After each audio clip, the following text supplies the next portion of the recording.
Izvukao sam se na tuđi račun, moj je blokiran. Izgoreo sam na poslu, pečen sam za otkaz.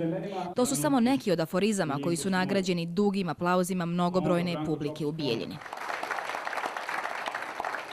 Prva asocijacija kad se pomene Festival humora i satire u Bijeljini je 300-400 ljudi u publici, a nije mi niko rod ovdje.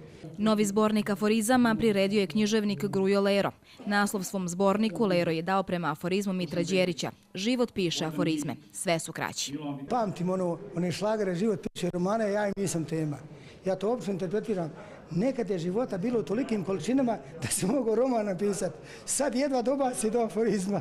32 aforističara iz zemlje i regiona predstavilo je svoja najbolja pisana dijela. Dobitnik satiričnog pera, pišem aforizme 15 godina, koliko postoji ovaj festival i ovo mi je najznačajnije priznanje. Volim svaki put da dođem u Bijeljinu i da se družim s ovim ljudima. Ne znam koje mi je ovo učešće, mislim 12. Možda sam propustio 2-3 od 2005. ili 6. Meni je omiljeni aforizam uvedite me u čitanke, tek nakon smrti živ se u školu ne vraćam. A izložba karikatura Pjer, koja ove godine obilježava pola vijeka postojanja, pravi je raj za oči. Najbolje što srpska karikatura ima u ovom trenutku nalazi se upravo ovdje, poručuju organizatori. Vlahović je zaista veliko ime srpske, jugoslovenske, pa ako hoćete i evropske karikature i njegova karikatura je pobedila, dakle Jugoslav Vlahović je pobedio.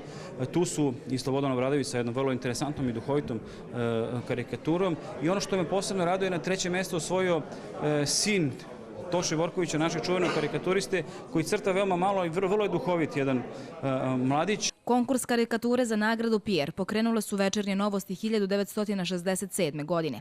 Pjer je danas najstariji i jedan od najprestižnijih konkursa za karikaturu na Balkanu.